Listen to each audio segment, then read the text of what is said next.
He went after André Mendonça regarding the investigation of the INSS fraud.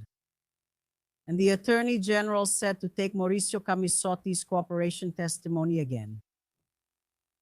Maurizio Camisotti, a big businessman who had free access in and out of Onyx Lorenzoni's Ministry of Social Security. And he was one of those responsible for millions and millions in INSS fraud, making improper deductions from retirees and pensioners. He was arrested last year in the same operation where the bald guy from INSS was also arrested, and they are still in jail. And Mauricio Camisotti turned state's witness. So what happened? This cooperation testimony reached the Attorney General's office. The Attorney General said, this cooperation testimony is not valid. Repeat the procedure. Repeat the cooperation testimony. Cooperation testimony. Cooperation testimony. Repeat it in my presence, otherwise it's worthless. Repeat it and give details. The PGR, the Public Prosecutor's Office, has authority over the criminal prosecution. If the PGR doesn't file charges, there is no criminal prosecution. There is no case. So the Attorney General called out André Mendonça. Redo the procedure. In other words, if you don't redo the procedure, the plea deal won't hold. If you mess around, I'll throw all of this out. André Mendonça, why didn't you call the Attorney General? For God's sake, guys. That's regarding the INSS fraud. Guess what just happened now? The Banco master fraud happened. The Attorney General's office said the same thing. Vorcaro's plea bargain. I'm the one who has to sign. I'm the one who has to be present. Just you, André Mendonça, and the federal police, that's not going to work. And I keep thinking, you know, for me, it's a mistake. Why didn't they call the public prosecutor's office to take part in all the proceedings, especially the plea bargains? Exactly, so there's no risk of losing everything. André Mendonça. Bolsonarista, see? We're talking about André Mendonça, not Alexandre de Moraes. Why did you do that, man?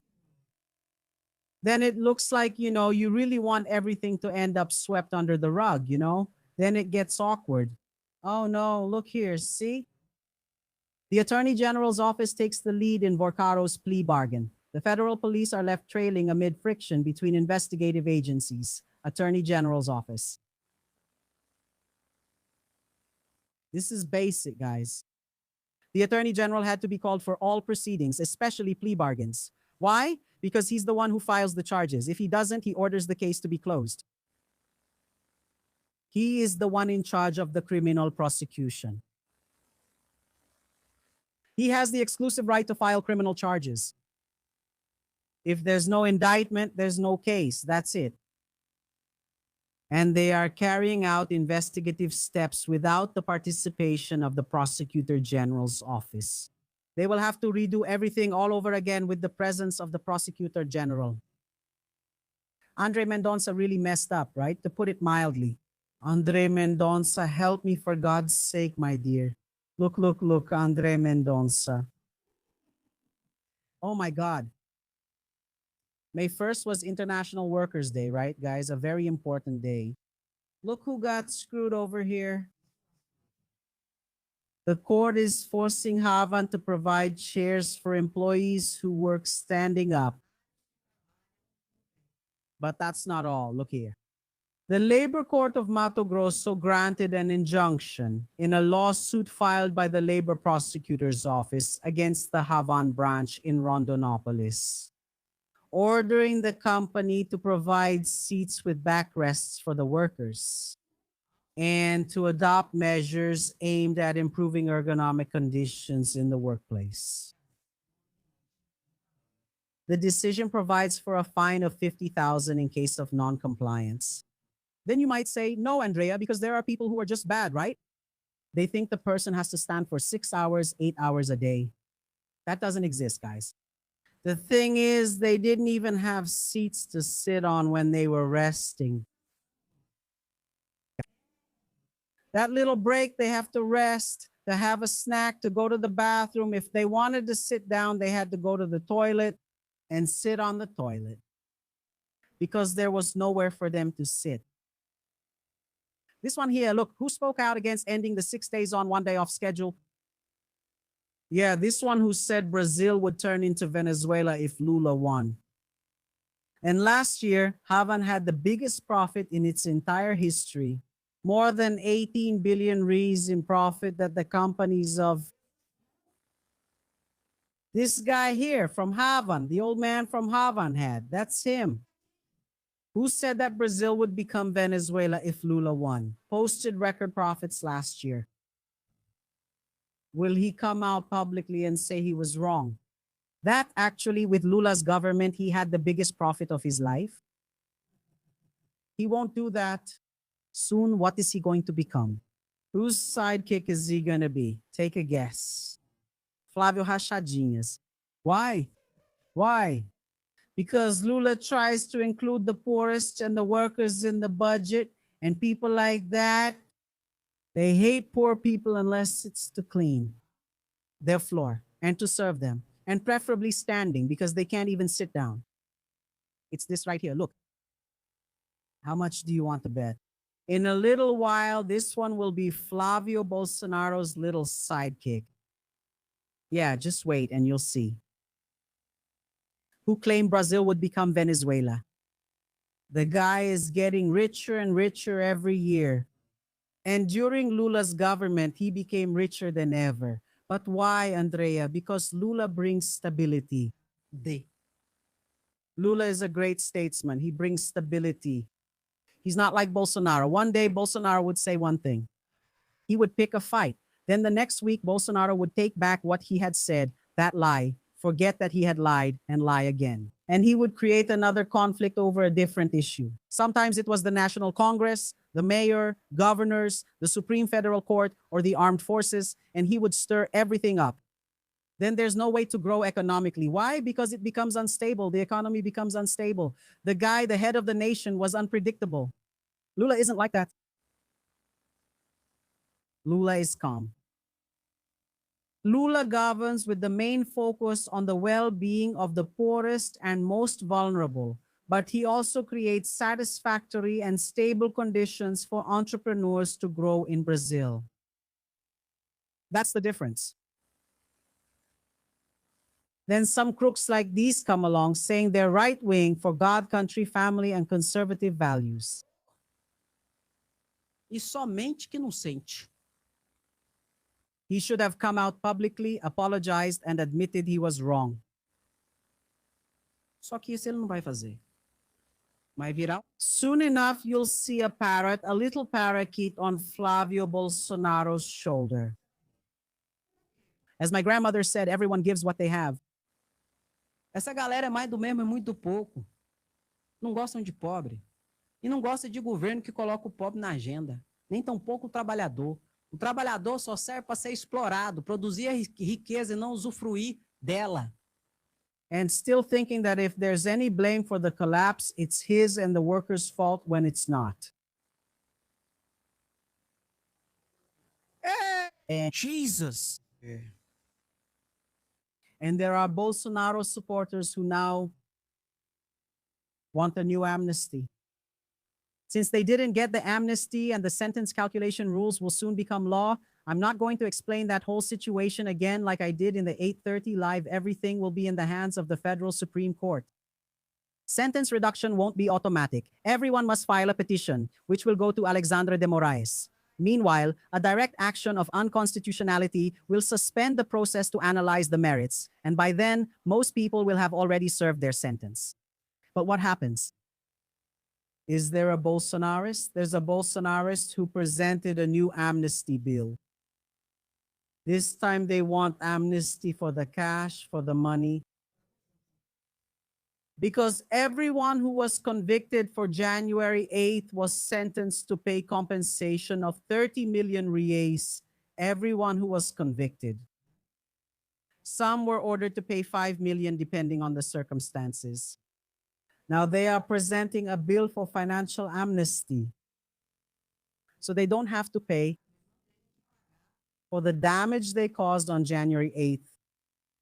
Look who introduced it. It could only be a Bolsonarist, right? After the veto was overturned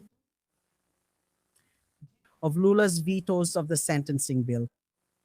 I'll make it big. Bolsonaro's supporting deputies now want a kind of financial amnesty for truck drivers who blocked roads after the 2022 elections. The proposal was presented by Deputy Delegado Cavera from the Liberal Party in Pará. It proposes the remission of debts related to fines imposed by the Supreme Federal Court after it barred highway blockades during protests against Lula. After the sentencing debate, Bolsonaro supporters now want financial amnesty. That's the problem. That's the problem with easing the rules. Why? When there's a loophole, when a loophole is open, what's likely to happen to that loophole?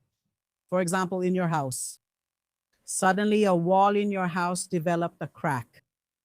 That happens, right? Unfortunately, sometimes it does. A crack opens up. What's likely to happen to this crack? It widens.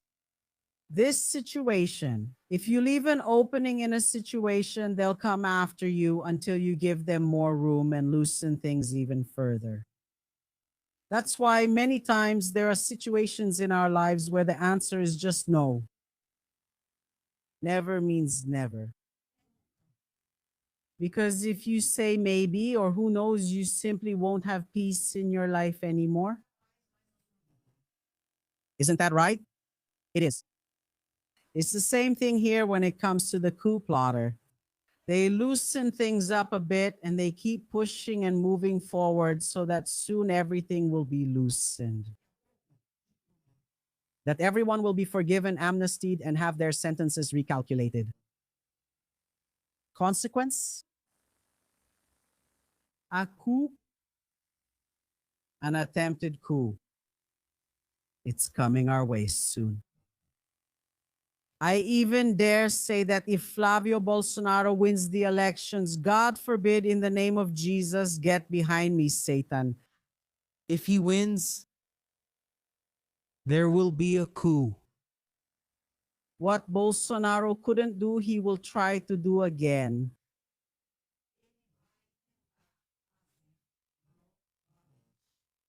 Because everyone gives what they have. There's no point in waiting for someone to give you what they don't have to offer. Everyone will give what they have. And masks, because now Flavio Bolsonaro put on a mask, right? He put on the mask of a moderate. No, I'm moderate. No, I'm an improved Bolsonaro. I got vaccinated. He put on a moderate's mask. But masks are meant to come off. Get one thing into your head. Every mask comes off. And it's just a matter of time. You just have to wait a little. Give it some time. The mask will fall off. That's the case with Flavio Bolsonaro. Flavio Bolsonaro is more of the same and very little when it comes to that. To his father, coup plotter, mocking, cruel, inhumane, incompetent. And I would add, kickback scheme, milicinha. Only those unwilling to see it are blind to it. This is a consequence of the opening that was created. Soon it will be such a big crack that the wall will fall.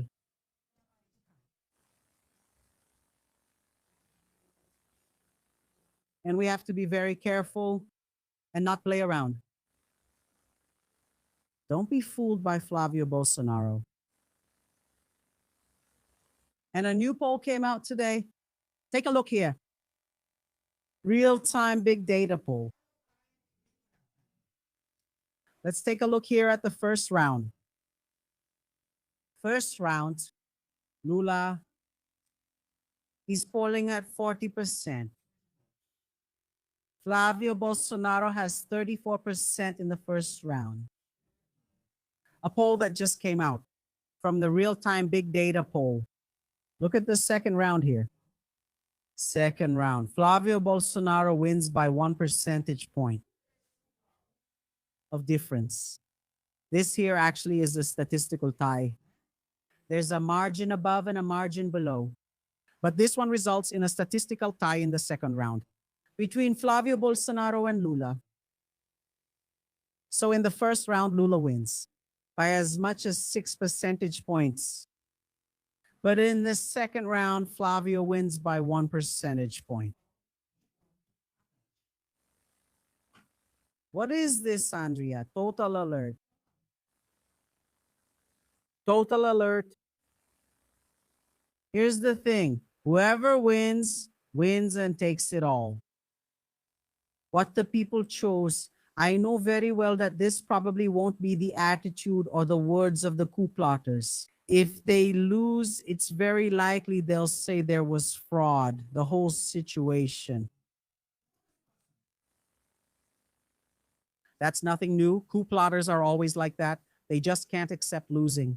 Every time they win, they tuck their tail between their legs, congratulate the Superior Electoral Court, get certified, take office, and go off quietly. But when they lose, then they say there was fraud, blah, blah, blah, blah, blah, blah.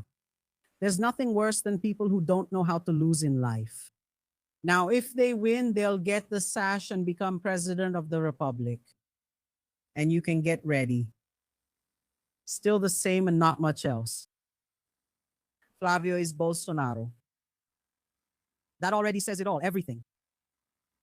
What does that mean, Andrea? Listen up. We need to be more engaged every day, raising awareness among people. The only things that can change things are awareness, information, and the truth reaching people. Otherwise, there's no way. Bravado will win, lies will prevail, misinformation will flood in, and soon we will be defeated.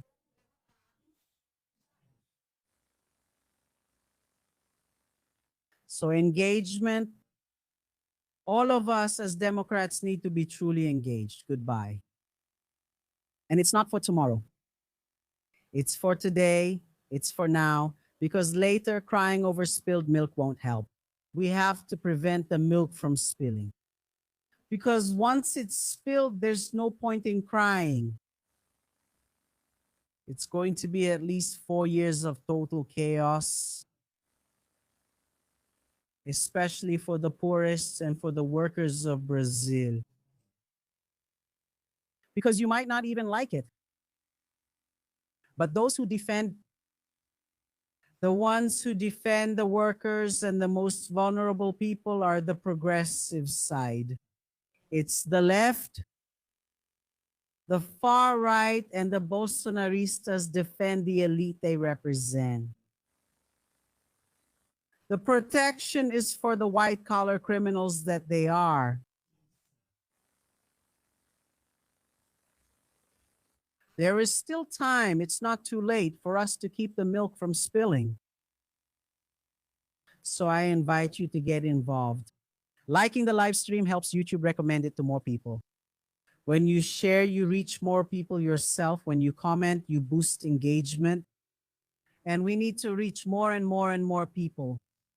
And I'm already very grateful because I know that most of you are extremely engaged. And YouTube always sends me messages and says, you have an extremely loyal and engaged audience. Congratulations. That's the result of work done every single day. From Monday to Friday, 8:30 a.m. and 12:30 p.m., I'm here live. Every day. On the weekend, there are reruns. There's a debate channel in a new format. There's a WhatsApp group here for you to receive notifications as soon as there's something new. But I can do little on my own. But with you, we're strong. And I believe that Lula is the best candidate. Thank you. I believe that Lula will do it. In Brazil, the best term of his life, because this is the term that will truly go down in history, because it will be the last one.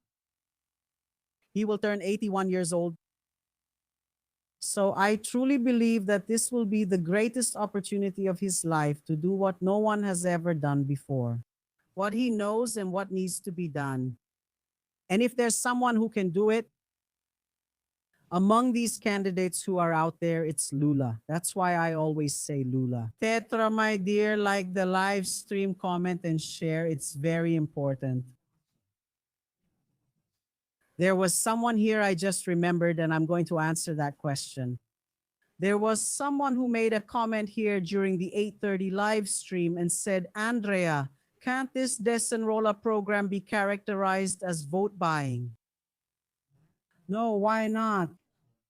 Because with Desenrola, the government isn't giving anything, guys. The government isn't paying anything for anyone, the new Desenrola. It's a program that lowers the interest rates and gives you up to 48 months to pay off your debt. There can be a reduction of 30 to 90% based on agreements between the government and the banks. The government isn't paying anything for anyone. The government is creating a better negotiation environment for you to pay your debts, for those of you who are in debt, where you can use up to 20% of your FGTS balance of what is deposited at Caixa Econômica Federal in your FGTS account. You will be able to authorize the company you owe to withdraw up to 20% of what is deposited there. Desenrola does not constitute vote buying like Bolsonaro did. Bolsonaro. He created benefits in an election year where he gave out taxi driver aid, truck driver aid without the previous year's budget forecast. Because Lula can even give benefits to people. He can, Andre, he can, as long as it's approved, that it was approved back in 2025 in the budget law. Then he can do it because it's within the government's program planning, but not just create a benefit out of nowhere. Because suddenly he realized it's an election year. That can't be done. Without being, I repeat, included in the budget law the previous year. That's what Bolsonaro did with the taxi driver aid, the truck driver aid, with the expansion of the gas voucher, and with the expansion and change from Bolsa Familia to Auxílio Brasil. No budget provision existed last year. And Lula, he managed to get everything he wanted approved in December 2025 to carry out this year. I even mentioned this to you all at the time, guys. Look, Lula has to rush to approve everything he needs to get approved so it can be carried out in an election year. Otherwise, it causes problems. Do you remember that I explained this to you? So with Desenrola, are you the one paying your debt? The government is just developing a strategy together with the banks to make it easier for you to pay your debts with less interest. You can get a discount of up to 90% and pay it in up to 48 installments. And you can use part of your severance fund to pay your debts so you can get out of the red, okay? So don't worry, Lula is already in his third term, guys. He knows what he's doing. Unlike Bolsonaro, who found out that it was the poor and the workers who elected the president. He tried to help the poor and workers in the final year of his government, 2022, and he ended up making a mess of things. And he was declared, for example, ineligible by the Superior Electoral Court, specifically for abuse of economic power in conduct characterized as vote buying. One of the situations that led to his ineligibility, you know? So stay calm and leave your comment, like, comment, and share the live stream because it's very important.